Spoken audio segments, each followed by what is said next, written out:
La Academia de la Magistratura es el órgano oficial de capacitación del sistema judicial y fiscal peruano, reconocido constitucionalmente.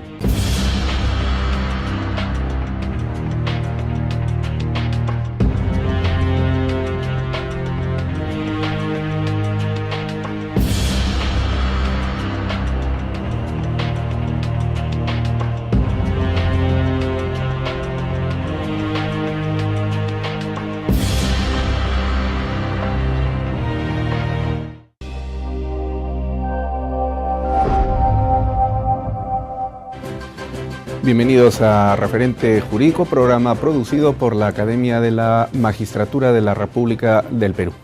Como ustedes saben, nuestro país viene viviendo un proceso de reforma procesal penal que dio inicio el año 2004 con la puesta en vigencia del nuevo Código Procesal Penal y que de manera efectiva entró en acción, en vigor, a partir del año 2006 de manera progresiva.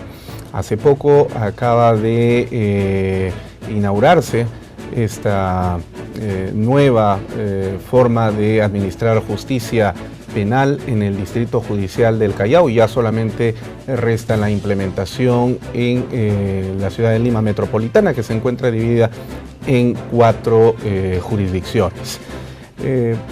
Este nuevo Código Procesal Penal ciertamente se condice con digamos, las características económicas, sociales, políticas, que son propias del momento histórico que venimos viviendo, no solamente en nuestro país, sino en América Latina y en el contexto del mundo entero.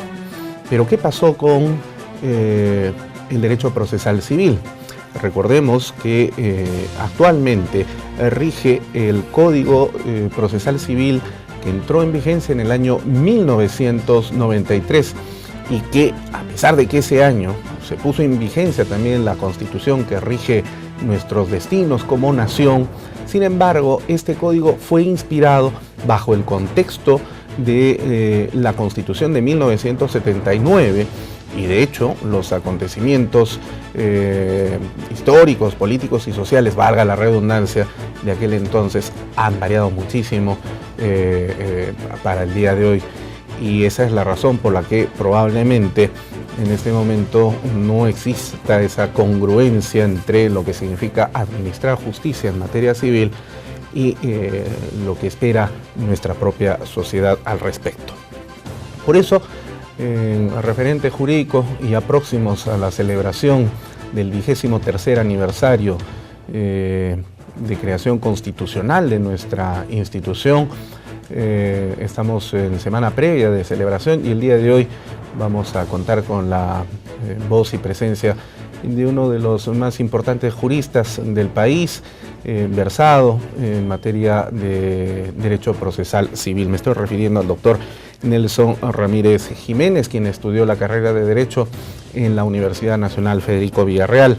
Ha realizado también estudios de maestría en Derecho Procesal Civil en la Pontificia Universidad Católica del Perú, realizó un postítulo en Derecho Constitucional en la conocidísima Universidad de Salamanca en el Reino de España y actualmente, además de ejercer la noble labor del ejercicio de la defensa libre, también es miembro de las comisiones de reforma del Código Procesal Civil y del Código Procesal Constitucional del Ministerio de Justicia.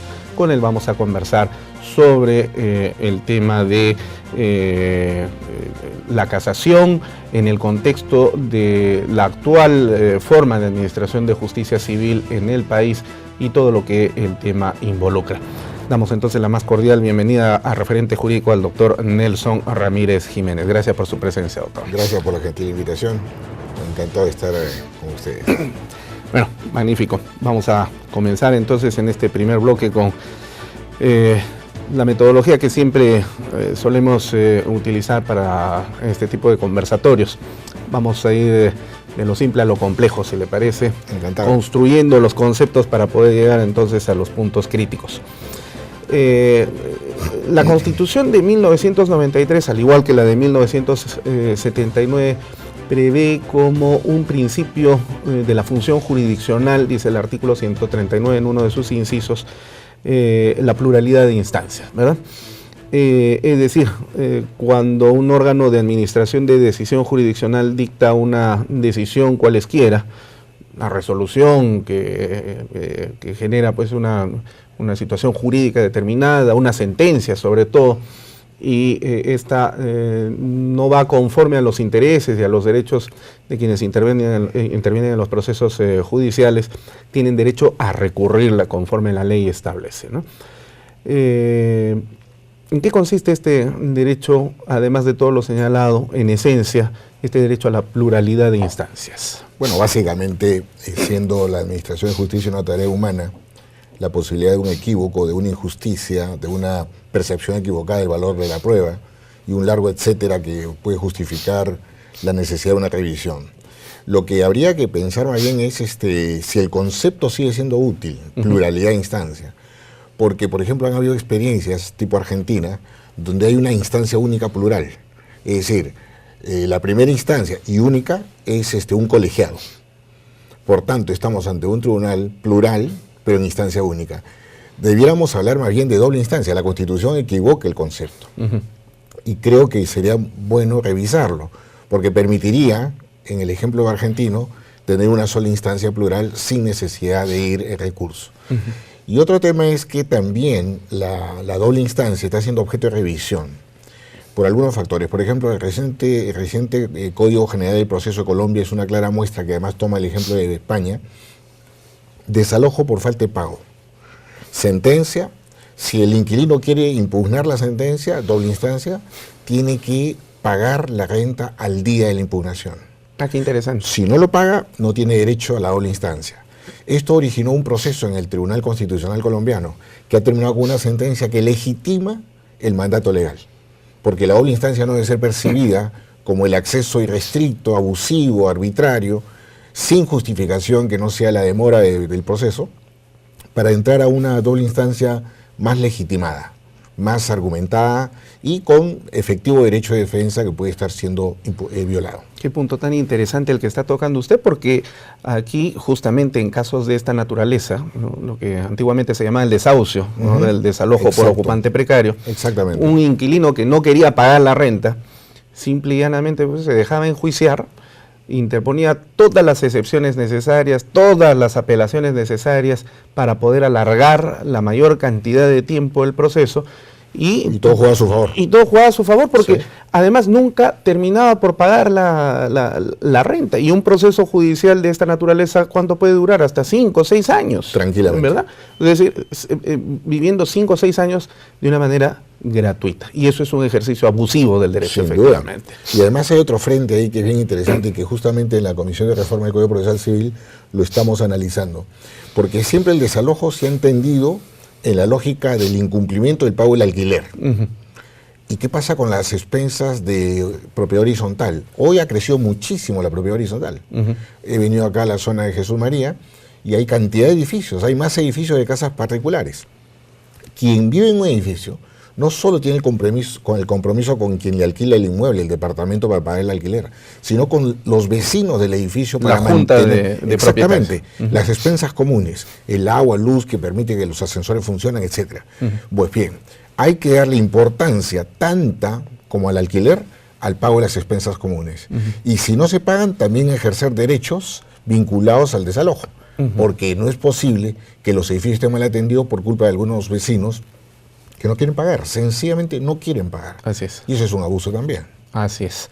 Y que se ha instalado además como una especie de política personal de millones de peruanos aquí en el país, ¿no es cierto?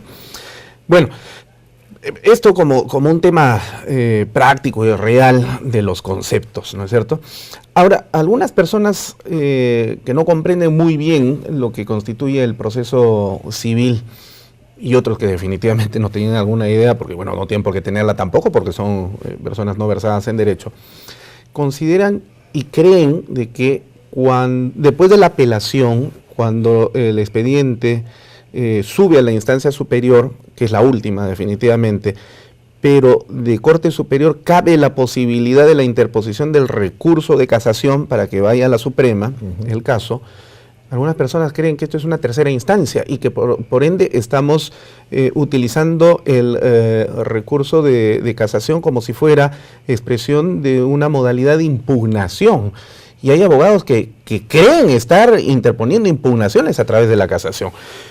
Pero la casación no es eso. ¿Qué es la casación en realidad en relación con la pluralidad de instancias? ¿Guarda relación? ¿Es una cosa completamente distinta?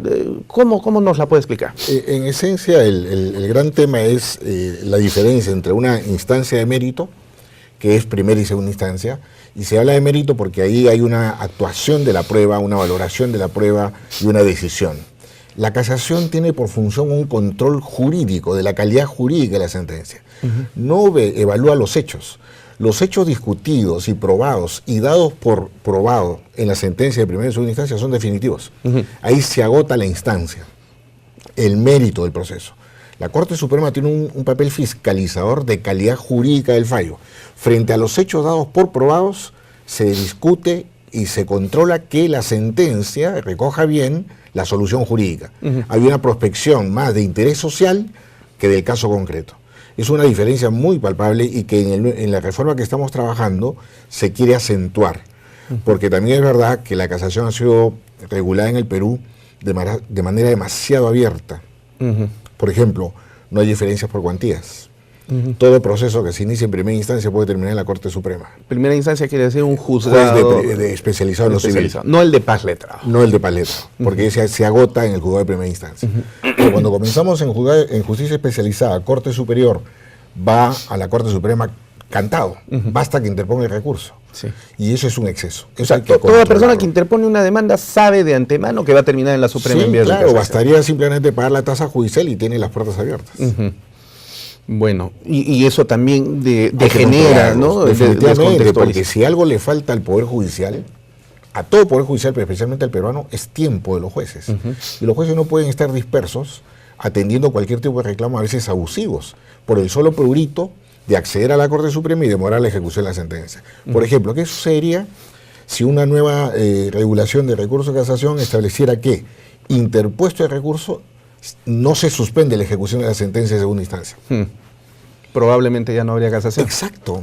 Ya a nadie le interesaría, salvo que tenga una verdadera causa de reclamo y que esté dispuesto a lucharla hasta el final. Perfecto, es su derecho y la ley lo garantiza.